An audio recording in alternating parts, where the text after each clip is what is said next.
baca Quran sorangan. Tiba-tiba ada orang datang. Orang melihat kita baca Quran, timbul hati kita ada senang, ada gairah. Nah itu ikhlas kita rusak di tengah amal. Nah kita lihat ikhlas kita waktu beramal tadi.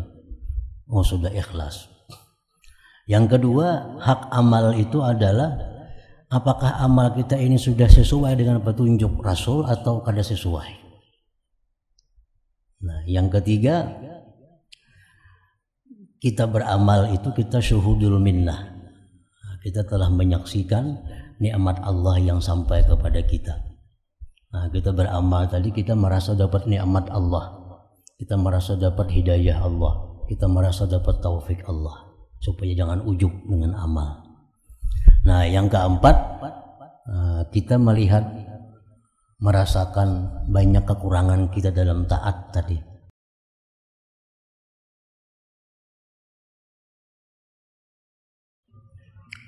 Bismillahirrahmanirrahim. Alhamdulillahi rabbil alamin. Wabihi nasta'in ala umuri dunya waddin. Wassalatu wassalamu ala ashrafil anbiya wal mursalin Sayyidina Muhammadin wa ala alihi wa sahbihi ajma'in. Qala al-musannif al-imam al-muhasibi rahimahullah nafa'ana bi'ulumih. Wahasib nafsaka fi kulli khatrah,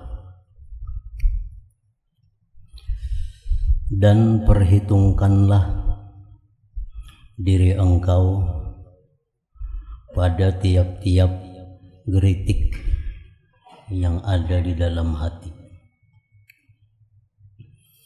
dan perhitungkanlah diri engkau pada tiap-tiap geritik yang ada di dalam hati, karena geritik itu adalah merupakan awal daripada kehendak, dan kehendak itu merupakan awal daripada perbuatan. Nah, disuruh kita menghitung geritik-geritik hati. Apakah ada geritik hati yang sifatnya kebaikan atau geritik hati yang sifatnya adalah maksiat, atau geritik hati yang sifatnya adalah mubah, perkara yang dibolehkan.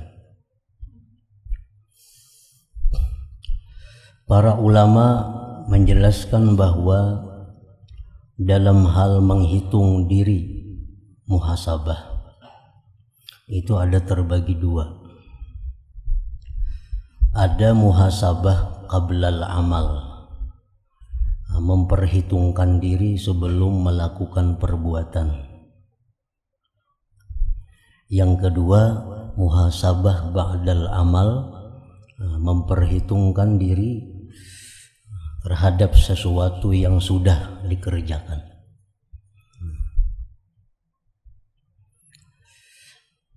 Yang pertama itu adalah memperhitungkan diri sebelum kita melakukan sesuatu. Maksudnya ayyakifa inda awwali hammin, bahwa dia berhenti sebelum ketika pertama-tama menginginkan. Dia berhenti terlebih dahulu sebelum melakukan sesuatu yang dia inginkan. Berhenti. Wala yubadiru bil amal, tidak langsung mengerjakan, baik itu perbuatan yang mubah atau perbuatan taat, hendaknya tawakuf dahulu, berhenti dahulu sebelum melakukan. Artinya umpamanya perbuatan taat yang timbul dalam hati kita, jangan langsung kita lakukan, karena barangkali ada taat yang lebih utama lagi daripada apa yang kita inginkan itu.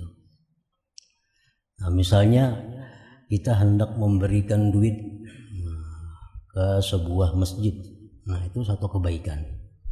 Jangan langsung kita berikan duit itu ke masjid, tapi tawakuf artinya berhenti dahulu Nah, kita hitung dulu apakah ada lagi yang lebih perlu dari masjid itu untuk menerima duit kita ini. Nah, itu artinya muhasabah sebelum amal. Karena apabila kita melakukan satu taat dan meninggalkan taat yang lebih utama, maka berarti di situ ada bahagian nafsu, ada semata-mata ikhlas karena Allah. Nah, misalnya kalau aku berikan duit ini kepada orang sakit yang kada kau berobat, itu lebih ganal, lebih besar pahalanya daripada memberikan duit ini untuk pembangunan masjid. Tapi kita tetap menggunakan untuk pembangunan masjid. Nah, berarti kita kada ikhlas karena Allah. Kalau kita ikhlas karena Allah, pasti akan mencari yang lebih utama di sisi Allah. Nah, pasti mencari yang lebih utama di sisi Allah. Contoh mudah lagi misalnya, di waktu azan. Nah, di waktu azan itu amal yang paling baik kita lakukan adalah ijabatul muazzin, menjawab orang azan. Tidak ada amal yang lebih baik daripada itu. Orang azan itu yang paling baik adalah menjawab orang azan. Nah, sedangkan kita sedang membaca Quran umpamanya. Nah, apakah kita terus baca Quran, kada menjawab orang azan, atau tutup dulu Quran, menjawab orang azan? Nah, di situ amal yang utama adalah menjawab orang azan. Nah, kalau kita terus membaca Quran, kada menghiraukan orang azan, berarti amal kita ini kada murni karena Allah. Kada murni karena Allah. Kalau karena Allah, jelas mengambil yang lebih utama di sisi Allah, yaitu menjawab orang azan tadi. Nah, jadi itu artinya muhasabah qablal amal, menghitung sebelum beramal. Apakah amal yang kau perbuat ini memang yang lebih utama di sisi Allah, atau yang nomor 2, 3 atau seterusnya. Nah, itu dalam hal taat. Nah, apalagi perbuatan yang haram, sudah jelas kita bakal hendak melakukan ini, jangan langsung dilakukan, barangkali ini maksiat. Nah, dipikirkan ini maksiat atau kada, haram atau boleh. Nah, kalau ini haram, ta'akhir, dia mundur. Nah, kalau ini boleh, nah di situ disuruh lagi kita menghitung. Oh, ini kau lakukan kada haram, boleh aja nih. Nah, boleh pun dihitung. Apakah ini boleh? Nah, boleh ini bisa membawa kepada yang haram, atau boleh ini bisa membawa kepada yang boleh terus menerus, atau boleh ini membawa kepada kebaikan. Nah, apabila yang boleh ini membawa kepada kebaikan, maka itulah yang dilakukan.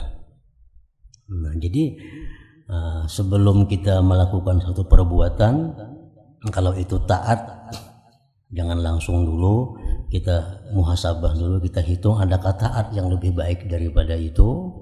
Nah, yang kedua, kalau itu maksiat, jelas sudah kita mundur. Yang ketiga, kalau itu mubah, mubah ini pun diperhitungkan dulu. Karena ada perbuatan yang mubah tapi akibatnya kena haram. Itu banyak. Perbuatan yang sebenarnya mubah, kita memakai pakaian yang bagus, itu mubah sebenarnya, tapi ini bisa mengakibatkan kena kesombongan, keangkuhan. Nah, ini berarti mubah yang membawa kepada yang haram. Nah, kalau kita kada khawatir, ini pakaian bagus, kok kada khawatir, kok kada akan sombong, bahkan bisa membawa aku kepada menampakkan nikmat Allah Subhanahu wa taala. Nah, itu mubah yang membawa kepada kebaikan. Nah, jadi mubah pun kita mesti berpikir dulu, jangan sembarang mubah yang dilakukan. Nah, itu yang dimaksud muhasabah sebelum amal. Yang kedua, ada muhasabah lagi ba'dal amal. Kita menghitung lagi terhadap diri kita tentang yang dia perbuat daripada taat umpamanya. Nah, kita sembahyang, kita bersedekah, kita puasa, kita baca salawat, zikir, sesudahnya itu disuruh kita muhasabah, menghitung apakah taat yang sudah kita lakukan ini sesuai aturannya atau kada. Apabila sesuai, nah di situ kita disuruh untuk bersyukur kepada Allah.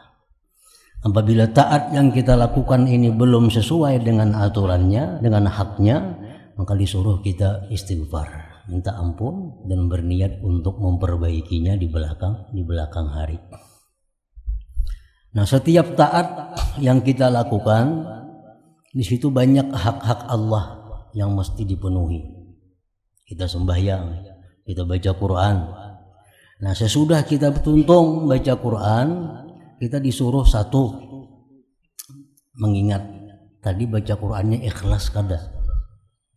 Nah, di awalnya ikhlas bang tadi, pertamanya ikhlas, tapi di tengahnya bang ikhlas kada waktu membaca Quran tadi. Amal itu bisa awalnya ikhlas, tengahnya bisa hilang ikhlasnya. Contohnya kita baca Quran surangan, tiba-tiba ada orang datang. Orang melihat kita baca Quran, timbul hati kita ada senang, ada gairah. Nah, itu ikhlas kita rusak di tengah amal. Nah, kita lihat ikhlas kita waktu beramal tadi. Oh, sudah ikhlas. Yang kedua, hak amal itu adalah apakah amal kita ini sudah sesuai dengan petunjuk Rasul atau kada sesuai. Nah, yang ketiga, kita beramal itu kita syuhudul minnah. Kita telah menyaksikan nikmat Allah yang sampai kepada kita. Nah, kita beramal tadi kita merasa dapat nikmat Allah, kita merasa dapat hidayah Allah, kita merasa dapat taufik Allah, supaya jangan ujub dengan amal. Nah, yang keempat, kita merasakan banyak kekurangan kita dalam taat tadi, banyak hati kita kemana-mana dalam taat tadi. Nah, apabila 4 perkara itu sudah kita muhasabah, ada yang kita syukuri, ada yang kita istighfari di dalam perbuatan taat itu. Nah, itu wahasib nafsaka fi kulli khatratin. Waraqibillaha fi kulli nafasin, dan murakabahlah engkau terhadap Allah pada tiap-tiap napas. Murakabah itu artinya salah satu maknanya adalah merasa diawasi oleh Allah. Nah, jadi merasa diawasi oleh Allah ini merupakan satu langkah pertama seseorang berada di jalan yang benar. Kalau orang sudah merasa kada diawasi Allah, kalau orang sudah merasa kada diperhatikan Allah, maka dia akan menempuh jalan halal haram dan sebagainya. Nah, waraqibillah fi kulli nafas. Murakabahlah engkau akan Allah pada tiap-tiap nafas. Artinya, rasakanlah dirimu selalu diawasi oleh Allah, dilihat, didengar, diketahui oleh Allah Subhanahu wa ta'ala. Dan itu membuat hidup seseorang menjadi lebih bertata krama, lebih beradab. Kita sembahyang misalnya. Nah, sembahyang itu memang disuruh kita pertama-tama menyaksikan Allah. Ubudillah ka'annaka tarah. Kita sembahyang, kita baca Quran, kita disuruh menyaksikan Allah. Fa illam takun tarah, jikalau engkau tidak mampu yang demikian, rasakan Allah mengawasi engkau. Nah, kalau kita kada kuat dalam ibadah itu musyahadah kepada Allah, maka ambil yang kedua, bahwa kita ibadah ini kita sedang disaksikan oleh Allah. Bacaan kita ini didengar oleh Allah, gerak-gerik tubuh kita dilihat oleh Allah. Nah, sehingga ibadah kita bisa menjadi bagus, bacaan kita menjadi teratur, gerakan tubuh kita menjadi teratur. Kalau kita merasa bahwa kita diawasi, dinilai oleh Allah. Nah, itu murakabah artinya. Waraqibillaha fi kulli nafasin. Kenapa kita berbacaan Quran, salawat, laju, tapuntal membaca? Karena kita kadang merasa didengar oleh Allah, kadang merasa didengar oleh Allah. Kalau baca Quran kita barang aja, salawat kita asal sampai 100 kayak apa jadinya. Yang penting sampai bilangannya 1000 sehari. Nah, karena kita kadang merasa didengari oleh Allah. Sembahyang kita laju kada bubuku beruas, kada bertumak ninah ruku sujudnya. Kenapa? Karena kita kadang merasa dilihat oleh Allah. Nah, jadi muraqabah ini adalah sumber adab. Nah, sumbernya adab itu adalah mambaul adab muraqabatullah. Nah, sumber adab itu muraqabah kepada Allah Subhanahu wa taala. Jadi baik di tengah orang banyak atau sorangan sembahyang bagus, rapi, teratur sembahyangnya karena dia merasa diawasi oleh Allah Subhanahu wa taala. Qala Umar radhiyallahu anhu, berkata Sayyidina Umar radhiyallahu anhu, hasibu anfusakum qabla an tuhasabu. Hitunglah diri kalian sebelum kalian dihitung orang. Hitunglah diri kalian sebelum dihitung kalian. Dihitung orang. Hitunglah diri kalian sebelum dihitung orang. Nah, artinya hitung diri itu artinya kita, misalnya kita zuhur, kita kalau menghitung apa yang kita lakukan mulai subuh. Tadi mulai subuh sampai zuhur kita kalau menghitung berapa dosa yang kita lakukan, kemana mata memandang, mendengar apa yang kita ucapkan, supaya waktu zuhur itu kita bisa memperbaiki, mensyukuri yang baiknya. Karena asar kita muhasabah lagi antara zuhur ke asar. Maghrib ini kada terlalu jauh, amunnya sehari sekali kejauhan bisa banyak taliungnya. Misalnya muhasabah habis subuh aja 24 jam, itu kebanyakan yang dihitung.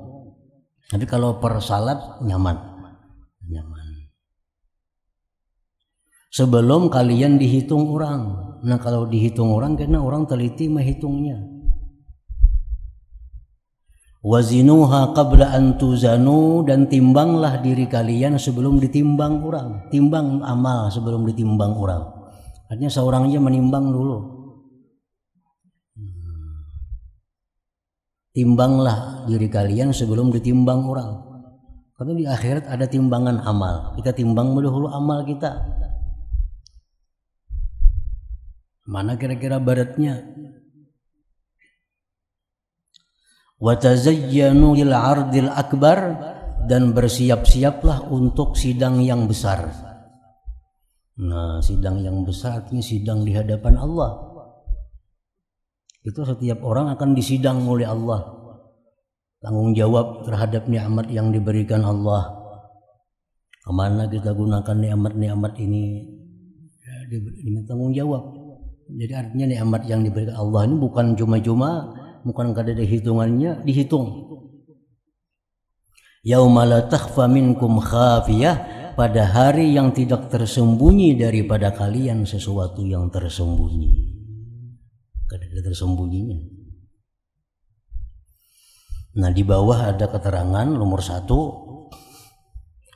fa innahu ahwanu alaikum bil hisabi ghada, bahwasanya itu lebih mudah atas kalian pada hisab di hari kiamat. Antuhasibu anfusakum al yauma, bahwa kamu hisab diri kamu sekarang. Kalau sudah kita hitung, kita rapiakan, nyaman.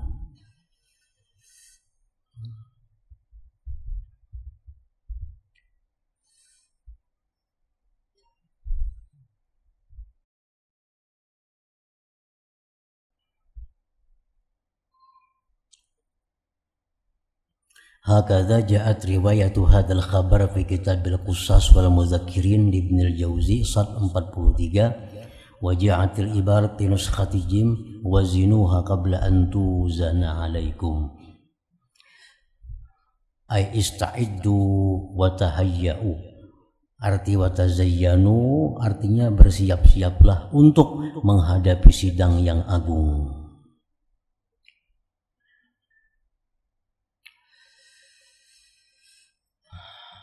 Nomor 3, allaqat Tirmidzi bi sunanihi bi abwabi sifatil qiyamah kalimat Umar hadi bi labzi hasibu anfusakum qabla an tuhasabu wa tazayyanu lil ardil akbar wa inna ma yakhifful hisab yaumal qiyamah ala man hasaba nafsahu fid dunya. hanya saja ringan, inting perhitungan pada hari kiamat atas orang yang telah menghitung dirinya pada dunia ini.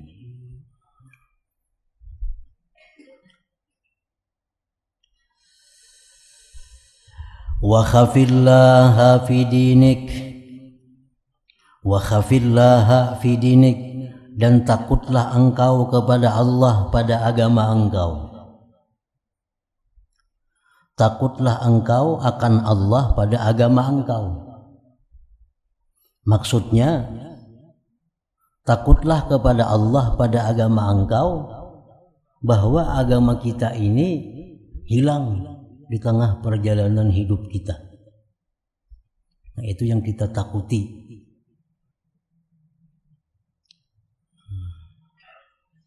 Rasulullah berdoa, seringkali beliau baca doa, ya muqallibal qulub tsabbit qalbi ala dinik. Itu tanda ketakutan beliau atas agama. Ya muqallibal qulub, wahai Tuhan yang membulak-balikkan hati, tsabbit qalbi ala dinik, tetapkanlah hatiku atas agama engkau. Nah, orang yang mengamalkan doa ini itu alamat husnul khatimah.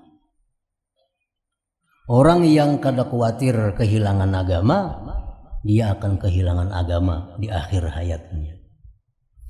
Orang yang kada khawatir kehilangan agama, dia akan kehilangan agama di akhir hayatnya. Orang yang khawatir kehilangan agama, dia akan selamat di akhir hayatnya. Ya muqallibal qulub tsabbit qalbi ala dinik. Wahai Tuhan yang membulak-balikkan hati, tetapkanlah hatiku atas agama engkau.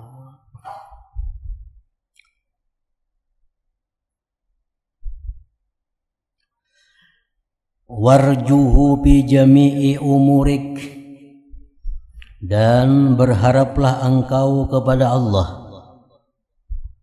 pada sekalian perkara engkau. Berharaplah engkau kepada Allah pada sekalian perkara engkau.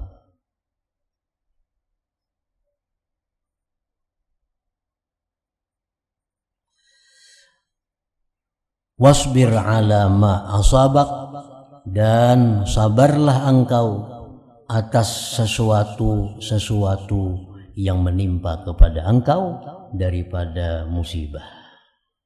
Wasbir ala ma asabak. Nah, di bawah tuh ada nomor 2, wala tazunnanna annal karba la yantahi zilluh falikulli syai'in ajal. Jangan kamu menyangka bahwa kesusahan, kesulitan itu tidak akan berakhir. Nah, jangan menyangka bahwa kesusahan itu terus-menerus. Jangan menyangka itu. Karena tiap-tiap sesuatu itu ada masanya, temponya. Jadi waktu kita susah, artinya apakah yang kita hadapi? Nah, jangan kita menganggap bahwa ini bakal salawasan. Jangan, karena ini pasti ada batasnya. Wa'lam annal faraja ya'ti min qalbi syiddah waddik, bahwa kelapangan itu datang dari hati yang sempit dan sulit. Wa syawahiduhu katsirah, wa minha qauluhu ta'ala wa basyiris sabirin. Allah berfirman dalam Quran mengkhitab kepada Rasulullah sallallahu alaihi wasallam, wa basyiris sabirin, berikan kabar gembira kepada orang yang sabar.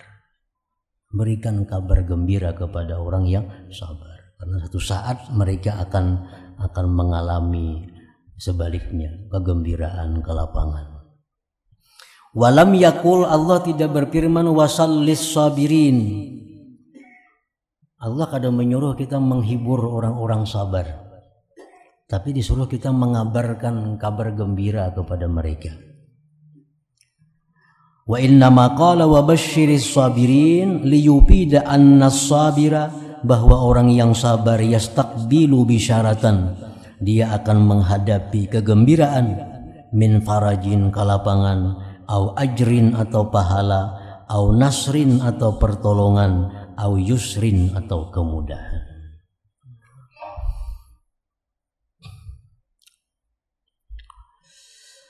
Qala Aliun radhiyallahu anhu, berkata Sayyidina Ali radhiyallahu anhu, la takhaf illa dzambak,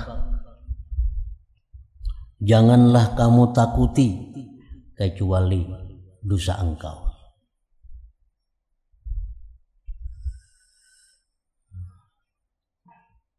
Jangan kamu takuti kecuali dosa engkau, karena dosa ini sumber malapetaka. Nah, dosa ini sumber malapetaka. Setiap dosa yang kita perbuat itu pasti akan menimbulkan bencana kepada kita. Ada yang langsung, ada yang sedang, ada yang kena di akhir hayat kita, ada yang di akhirat. Memang kada semuaan dosa begitu kita perbuat langsung ada bencana. Tapi pasti ada bencananya, bisa lakas, bisa sedang, bisa lambat, bisa di akhirat. Nah, itu dosa-dosa yang kita kada minta ampun kepada Allah.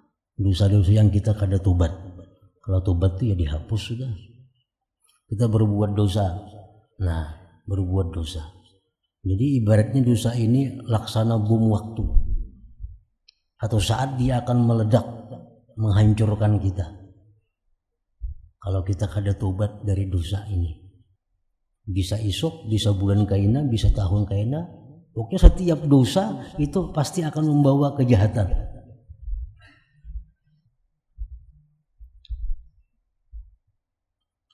Wala tarju illa rabbak, dan jangan kamu berharap kecuali kepada Tuhan engkau. Jangan kamu berharap kecuali kepada Tuhan engkau. Nah, di bawah ada keterangannya. Yang paling bawah, wa dzakara Ibnul Jauzi fi kitab Al-Luqati fi Hikayatis Salihin bil Hikayat, qala Abdurrahman ibnu Ibrahim Al-Fihri, ata rajulun ba'dal umara bihajatin fawajadahu sajidan yad'u rabbah azza wa jalla faqala hadha muhtaj ila ghairihi fakaifa ahtaju ana ilaihi lima la arfa'u hajati ila man la takhtaliju ay takhtalitu wa tata'akharu hawaiju indah. Datang seorang laki-laki kepada sebagian pejabat untuk minta suatu hajat.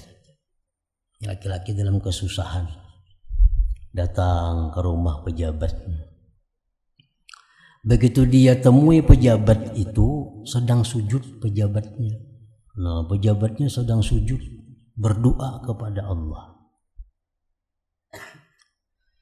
Ujar si laki-laki tadi, ini pejabat minta kepada Allah. Kenapa aku minta lawan inya? Nengku datang ini, pejabatnya sujud minta kepada Allah. Kenapa aku minta lawan pejabat ini? Kenapa tidak aku laporkan hajatku kepada Tuhan?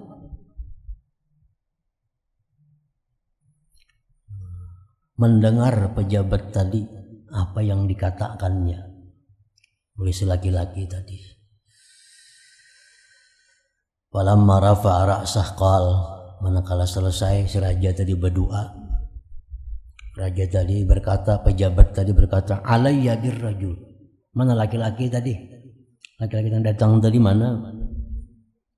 Pak utiya bihi. Nah, orangnya ini nah yang datang. Faqala, ujar raja, ujar pejabat tadi, a'tuhu asyrata alaf. Beri dia 10.000. Beri dia 10.000. Jadi belum mengutarakan lagi hajatnya kepada pejabat ini, sudah diberi pejabat 10.000. Kenapa? Karena dia melihat bahwa kenapa aku minta lawan pejabat, jangan minta lawan Allah. Pejabat lawan Allah Ta'ala juga minta. Nah, hanya dengan itu dibukakan Allah hati pejabat ini untuk memberikan ini 10.000. Wa qala, jar pejabat tadi, innama a'taka hadza man kuntu ad'uh wa ana sajid wa man raja'ta ilaihi. Yang memberi engkau 10.000 ini adalah orang yang aku mintai tadi, yaitu Allah. Yang memberi 10.000 ini adalah Allah Subhanahu wa Ta'ala. Nah, jadi artinya jangan berharap sesuatu kecuali kepada Allah Subhanahu wa Ta'ala. Wala tarju illa rabbak. Wala yastahil ladzi la ya'lam ay yas'ala hatta ya'lam. Janganlah malu, janganlah supan orang yang tidak tahu bahwa dia bertanya sehingga tahu. Jangan supan untuk bertanya terhadap perkara-perkara yang dia tidak tahu. Wala yastahi may yus'alu amma la ya'lam ay yaqula la a'lam. Dan jangan pula supan, jangan juga malu orang yang ditanya dari sesuatu yang dia tidak tahu bahwa dia mengata aku tidak tahu. Kita misal ditakuni orang, hukumkah apakah, kita kada tahu. Jangan malu kita menjawab aku kada tahu. Nah, jadi orang nang kada tahu jangan supan betakun, dan bagi nang ditakuni jangan supan bepada kada tahu kalau memang itu kada tahu.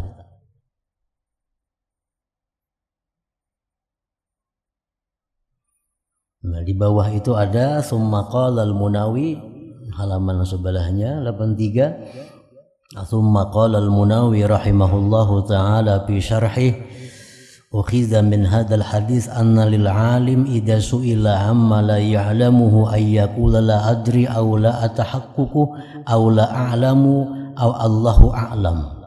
Wa qaulul mas'ul la a'lam la yadha'u min qadrihi kama yazunnuhu ba'dul jahalah. Diambil daripada ini hadis bahwa atas orang yang alim bila ditanya sesuatu yang dia tidak tahu bahwa dia menjawab aku tidak tahu.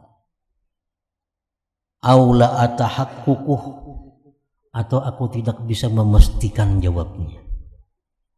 Atau Allahu a'lam, Allah yang lebih tahu. Dan perkataan orang alim yang demikian itu bahwa aku tidak tahu hukumnya misalnya, itu tidak menurunkan derajatnya, tidak akan merendahkan kadarnya. Sebagaimana orang jahil menyangka bahwa itu menurunkan derajat. Li'anna al-alim al-mutamakkin la yadurruhu jahluhu bi ba'dil masail. Karena orang alim yang mungkin itu tidak mengapa dia tidak tahu dengan sebagian masalah. Yang mutlak alim itu Allah Subhanahu wa Ta'ala.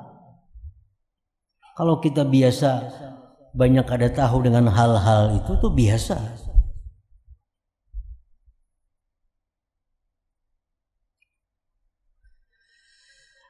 Bal yarfa'uhu qauluhu la adri, bahkan meninggikan akan dia perkataan dia tidak tahu.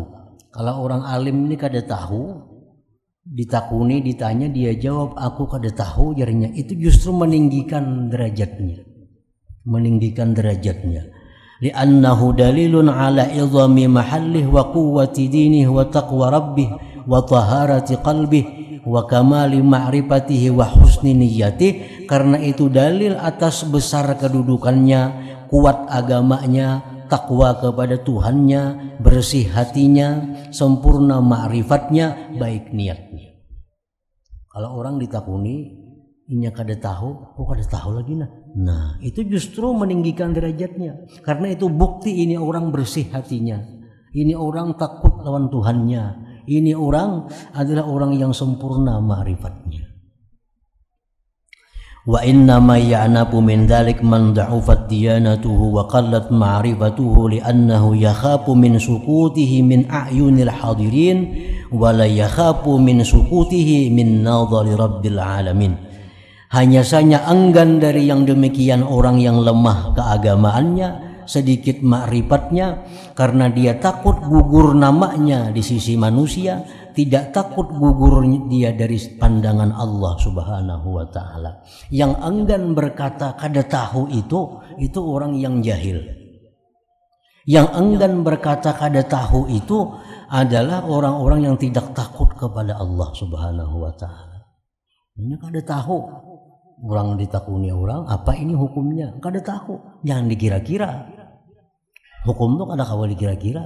Nah kita berpada kada tahu, itu pahalanya kada lebih besar, kada lebih kecil daripada kita menjelaskan perkaranya.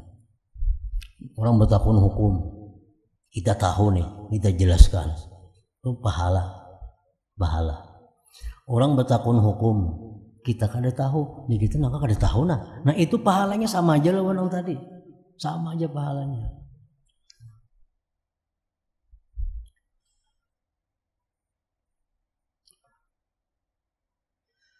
Bila kita enggan mengucapkan kalimat bahwa aku kada tahu, wahada jahalatun, itu kejahilan, warikatudin, dan ketipisan agamanya, lemah berarti agamanya. Wa min thamma nukila la adri wa la a'lam anil a'immatil arba'ah wal khulafa'il arba'ah. Imam-imam yang empat, kayak apa hebatnya Imam Hanafi, Maliki, Syafi'i, Hambali, luar biasa alimnya. Nah beliau pun sering ditanya orang hukum, dijawab la adri. Nah aku kada tahu, belum pernah mendengar. Bal anil Mustafa sallallahu alaihi wasallam, bahkan Nabi pun pernah ditanya oleh orang-orang sahabat, ditanya oleh orang-orang kafir tentang sesuatu, Nabi jawab kada tahu lagi, karena belum ada wahyu dari Allah Subhanahu wa taala. Nabi ditanya tentang ruh, Nabi kada tahu menjawab sampai ada turun wahyu dari Allah Subhanahu wa taala. Itu artinya pelajaran bagi ulama-ulama. Jangan malu, jangan supan bapak dah kada tahu. Nabi pun pernah demikian, memberikan pelajaran contoh. Wa Jibril alaihissalam, Jibril pun pernah kepada kada tahu. Jibril ditakuni, apabila jurang kiamat, aku kada tahu ya Jibril. Memang kada tahu.